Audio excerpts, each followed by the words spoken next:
పితా పుత్ర పవిత్ర ఆత్మ నామమున ఆమేన్. మన యొక్క జీవితంలో నిర్మలముగా జీవించాలి అంటే, కపటం లేని వారిగా జీవించాలి అంటే, మన యొక్క బ్రతుకులను పాపం నుంచి కాపాడుకోవాలి అంటే మనం చేయవలసిన కొన్ని విషయములు. మన యొక్క జీవితంలో పాపం అనేది ఎలా ఉంటుంది, పాపం అంటే ఏమిటి? ప్రతి ఒక్కళ్ళు క్రైస్తవులు పాపం పాపం అంటూ ఉంటారు. ఏమిటి అసలు ఆ పాపం అంటే? పాపం నేను ఎందుకు చేస్తూ ఉన్నాను అని మీకు ఒక ఆలోచన వచ్చి ఉండవచ్చు. కానీ పాపం అంటే అదొక రూపంతో ఉండదండి. దేవునికి, తోటి నరునికి విరుద్ధంగా చేసిన తప్పే పాపము. అదే మన జీవితాల్ని కబళించి వేసే పెద్ద తప్పు. కనుక దేవుడు ఒక మాట పలుకుతూ ఉన్నాడు. లోయలను, తుప్పలను, మెట్టలను సరిచేయువాడను నేను కనుక నా యొద్దకు తిరిగి రండి. మీ పాప విమోచన చేయువాడను నేను కనుక మీ పాపాలు ఒప్పుకోండి, లేదా మీరు ఆ పాపంలో నుంచి బయటికి రండి, పాపపు బానిసత్వం నుంచి విడుదల పొందండి అంటూ ఉన్నారు. చూడండి, ఎక్కడ చూస్తాము? లూకా సువార్త 3వ అధ్యాయము 5వ వచనము 6వ వచనంలో మనం చదవచ్చు. ఈ యొక్క వచనాలు మనం చదివినప్పుడు ప్రభు మనల్ని ఎలా పిలుస్తూ ఉన్నారో తెలుసండి. ప్రతి పాపము నీ మీద మోపబడిన ప్రతి కాడి నేను తీసివేయటకు సిద్ధముగా ఉన్నాను కనుక మీరు నా యొద్దకు రండి. ఎందుకు నాకు దూరముగా ఉంటూ ఉన్నారు?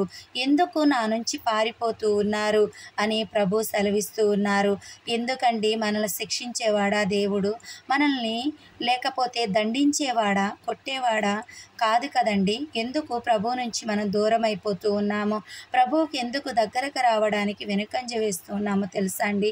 ఆయన సాత్వికుడు, మన పాపములు క్షమించేవాడు, ఆయన మనల్ని దండించేవాడు కాదు. కనుకనే మనము ఇలాంటి జీవితంలో ఇంకా పడిపోయి ఉన్నాము. ఎందుకంటే చూడండి, తండ్రి గద్దిస్తాడని కొడుకుకు భయం ఉంటుంది, తల్లి అరుస్తుందని కూతురికి భయం ఉంటుంది. అంటే దండిస్తారంటే ఎవరికైనా భయం ఉంటుంది. కానీ మన దేవుడు దండించేవాడు కాదండి. ఇదిగో నీవు పాపంలో పడిపోయావా? పర్వాలేదు, ఇకనైనా ఈ పాపాన్ని చేయకుండా ఉండు. నువ్వు తప్పులో ఉన్నావా? లేకపోతే తప్పుడు మాట్లాడేవారిగా ఉన్నావా? లేదంటే చెడు నడతలో ఉన్నావా? లేకపోతే వ్యామోహాలలో కూరుకొని పోయి ఉన్నావా? లేదా అండాదండా చూసి ఉన్నావా? నాకు బలగం ఉన్నదని అనుకుంటూ ఉన్నావా? మనుషులను లెక్క చేయని స్థితిలో ఉన్నావా? లేకపోతే నలుగురికి దూరంగా బ్రతుకుతూ ఉన్నావా? కోపంతో బ్రతుకుతూ ఉన్నావా? లేకపోతే దేవుడి పైన కోపంతో ఉన్నావా? ప్రతి విషయాన్ని కూడా దేవుడు మిమ్మల్ని అడుగుతూ ఉన్నాడండి. మనం అనుకుంటాం దేవుడు నాతో మాట్లాడాడు అని. మాట్లాడుతూనే ఉంటాడు ప్రభువు, కానీ వినే స్వరము మనకి గ్రహించే చెవులు మనకి లేవండి. ఆయన వినే ఆ స్వరాన్ని మనం గ్రహించే మనస్తత్వం మనకి లేదండి. ఎందుకంటే మన ఆలోచనల నిండా ఏదో ఒక తలాంతులతో నిండిపోయి ఉంటాము. మన మనసు నిండా ఏదో ఒక గలిబిలితో నిండిపోతూనే ఉంటాము. మన గలిబిలి ఏమై ఉంటుంది? మన అవసరతల కొరకు, మన అక్కరతల కొరకు, మన కుటుంబ సమస్యల కొరకు, ఎదుటివారి కొరకు, మన బంధువుల కొరకు, మన బిడ్డల కొరకు, మన సంపాదన కొరకు, అనేకమైన ఆశల కొరకు మన యొక్క మనసును నింపుకొని ఉన్నాము. కనుక ఆయన ఏం మాట్లాడుతున్నారో కూడా మనం అర్థం చేసుకోలేని వారిగా ఉన్నాము. చూడండి, పునీత బాప్తిస్మ యోహాను గారి జీవితాన్ని చూసినట్లయితే ఆయన ఎంత గొప్ప జీవితాన్ని జీవించారు అంటే తనను తాను తగ్గించుకొని దేవుణ్ణి హెచ్చించేవారిగా ఉన్నారు. ఎన్ని ఉన్నా అది నాకు ఈ లోకంలో శాశ్వతమైనది కాదు, నేను ఒకనాటికి దేవుని సన్నిధికి చేరవలసిన వాడినే కనుక నా జీవితం అంతా దేవుని కొరకు నేను సమర్పిస్తాను అని చెప్పి ఉన్నారు. కనుకనే ఈరోజు ఆయన పేరు జీవ గ్రంథంలో లిఖించబడి ఉన్నది. చూడండి, మనం ఈ లోకంలో ఎప్పుడైతే హెచ్చించబడుతూ ఉంటామో పరలోకంలో మన స్థానం అనేది తగ్గించబడుతూ ఉంటుంది. హెచ్చించడం అంటే ఏ విషయంలో మనం హెచ్చించబడాలో తెలుసా అండి? దేవుని విషయంలోనే మనం హెచ్చించబడాలి, దేవుని పనులలోనే మనం హెచ్చించబడాలి, దేవుని కార్యంలోనే మనం హెచ్చించబడాలి. అంతేకాని నాకు ఉన్నది కనుక నువ్వు ఎవరు, లేదా నీకు లేదు కనుక నువ్వేంటి అనే మనస్తత్వంతో ఉండకూడదు. ఎవరి ఎవరికి ఎంత ఉన్నా అది దేవుడిచ్చినదేనండి. అది ఒక్కటి గమనించుకుంటే చాలు. లేని వారికి మీరు సహాయం చేసేవారిగా ఉన్నారా లేరా అనేది తర్వాత సంగతి. మీకున్న దానిని దేవుడు ఇచ్చాడు అనే ఆలోచనతో మీరు ఉన్నారా అనేది ముఖ్యమైనది. కనుక పునీత బప్తిస్మ యోహాను గారు ఎలా అయితే తనను తాను తగ్గించుకున్నారో మనము కూడా మన జీవితంలో తగ్గించుకొని జీవించాలి. తరువాత మనము వెళుతున్న సంఘానికి నమ్మకంగా ఉన్నామా? మనం వెళుతున్న సంఘంలో దేవుడు ఉన్నాడని నమ్ముతూ ఉన్నామా? మనం వెళుతున్న సంఘంలో ఎవరిని చూస్తూ ఉన్నామో మనం దేవుణ్ణి చూడాలి. దేవుని వాక్యము మనతో ఏం మాట్లాడుతుందో గమనించాలి. దేవుని వాక్యము నాకు అనువయించుకుందాము అనే గ్రహింపుతోటి మనం వెళ్ళాలి. ఒక్కొక్కళ్ళు అంటారండి, ఇదిగో నా గురించే చెప్పారు, ఇదిగో నా కోసమే చెప్పారు, నా మీద ఎవరికో చెప్పి ఉంటారు. అలాంటి మనస్తత్వం ఉండకూడదండి. మనం తెలుసుకోవాల్సింది ఏంటో తెలుసా? దైవజనుడికి మీ గురించి ఒకళ్ళు చెప్పనక్కరలేదు. వాక్యానికి తెలుసు మీ హృదయాన్ని తాకాలని. వాక్యము జీవం కలిగిన వాక్యం అండి. అందుకనే జీవం కలిగిన వాక్యము కనుకనే ఇన్ని సంవత్సరములు కూడా వాక్యం బతికి జీవించే ఉన్నదండి.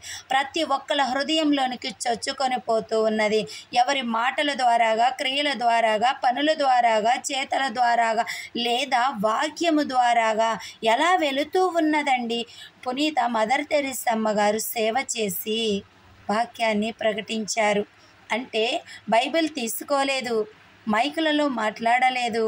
ఆమె ప్రభువు ఇచ్చినటువంటి తలాంతులతోటి సేవ చేస్తూ ఉన్నారు. అంటే ఎదుటి మనిషిలో దేవుణ్ణి చూస్తూ ఉన్నారు. ఎదుటి మనిషిలోనే దేవుణ్ణి గమనించి తోటి మానవుడికి ఎప్పుడైతే నేను సహాయం చేస్తూ ఉంటానో అది దేవునికి చేసినట్లే. నీ తోటి వారిలో ఎవరికైతే నువ్వు సాయం చేస్తావు అది నాకు చేసినట్లే అని ప్రభువు అన్నారు. కనుక ఆ మాటని పట్టుకొని మదర్ తెరీసమ్మ గారు అనేక మందికి సహాయం చేస్తూ ఉన్నారు. అనేక మందికి సేవ చేసి ఉన్నారు. కనుక మనం ఆ విషయాలను మర్చిపోకూడదండి. ఎవరి గురించి అయినా మనం చదివేటప్పుడు, మనం వినేటప్పుడు లేదా చూసేటప్పుడు అంతటిలో కూడా మంచిని మాత్రమే తీసుకోవాలి. ఎప్పుడూ కూడా వారి లోటుపాటులను మనం చూసి నవ్వుకోకూడదు. వారి లోపల ఉన్న చెడు లక్షణములు కానీ, చెడు నడతలు కానీ చూసి మనం అపార్థం చేసుకోకూడదు. ఎందుకంటే చూడండి, ఎంతోమంది క్రైస్తవులు మేము మారాము అంటూ ఉన్నారు. వారు ఆత్మను శుద్ధి చేసుకున్న వారిగా ఉన్నారు. కానీ అనేక మంది వారిని ఇంకా పొడిచి హింసిస్తూనే ఉన్నారు మాటల చేత. ఎందుకంటారా? ఈమె ఈరోజు భక్తురాలైంది, ఈయన ఈరోజు భక్తుడిగా మారాడు, ఒకప్పుడు వీళ్ళ జీవితం ఎలా ఉండేదో తెలుసా అనే మాటలతోటి వారు ఎప్పుడూ కూడా వారిని హింసిస్తూ ఉంటారు. ఎందుకండి? వారి జీవితం అలా ఉంది కనుకనే వారు బయటపడాలని ఆశపడ్డారు. అలా ఆలోచించారు కనుకనే ఆ పాపాన్ని చేదరించుకొని అసహించుకొని మరలా నూతన జీవితాన్ని పొందుకున్నారు. మరలా నూతనమైన మార్గాన్ని ఎంచుకున్నారు. ఒకప్పుడు పాపంలో పడ్డారు కనుకనే అది పాపమని తెలుసుకొని బయటికి వచ్చారు.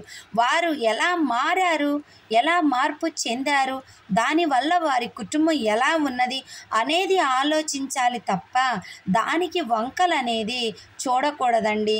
వారు ఇప్పుడు చూడండి, అబ్దుల్ కలాం గారు లేదా గొప్ప వ్యక్తులు అనేకమైన మంచి మాటలు చెబుతూ ఉన్నారు. చాలా ఇన్స్పిరేషన్గా మారుతూ ఉన్నారు.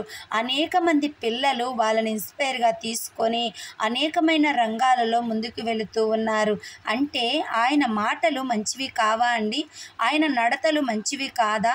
ఆయన చెప్పే ప్రతి మాటని కూడా ఎందుకు ఈరోజు ఒక కొటేషన్ గాను ఒక స్టేటస్లోను పెట్టుకుంటూ ఉన్నారు తెలుసా అండి?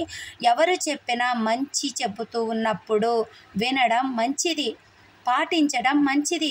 దానికి కులము, మతము, వర్గము, రూపము, రంగు, ఆడ మగ ఉండదండి. మంచిని పాటించటానికి ఎవరైతేనే చిన్నవాడైనా మంచి చెప్పినప్పుడు వినాలి అంటూ ఉంటారు. కనుక మంచి మార్గాన్ని ఎంచుకోవడానికి, చెడు నుంచి బయటకు రావడానికి ఒక మంచి మాట కావాలి. అది ఏ మాట? ఏ మాట మనల్ని మార్చే మాట ఏదైనా పర్వాలేదండి, ఎవరు చెప్పినా పర్వాలేదు. అది ఒక కుల మతానికి సంబంధించినది కాదండి. ఒక కుటుంబం మారింది అంటే ఆ కుటుంబము ఒక యజమాని మీద ఆధారపడి ఉంటుంది. చూడండి, ఏదైనా చెడు లక్షణాలతో జీవించే వ్యక్తి మారాడు అంటే తన కుటుంబం అంతా సంతోషంగా ఉంటుంది, తన బ్రతుకంతా సంతోషంగా ఉంటుంది, తన యొక్క బిడ్డలు కూడా సంతోషంగా ఉంటారు. అలాంటి మార్పు మీరు ఎన్ని డబ్బులు ఇస్తే వస్తుంది చెప్పండి? తనకై పుట్టాలి ఆలోచన కనుక తను మారాలనే ఆలోచన కలిగినప్పుడు ఎవరి ద్వారాగా మారితే ఏమిటండి?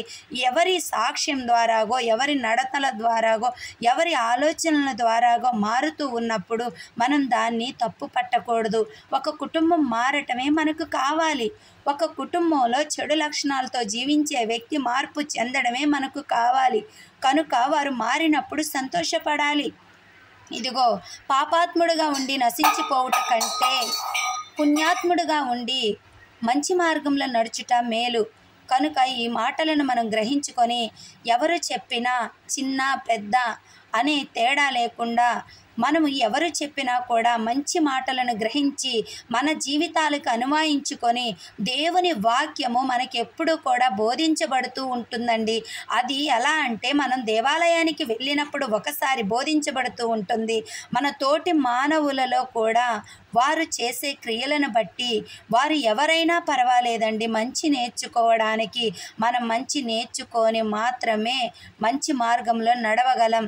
అందులో చెడు ఉండొచ్చు, దాన్ని మన జీవితాల నుంచి తీసివేయాలి.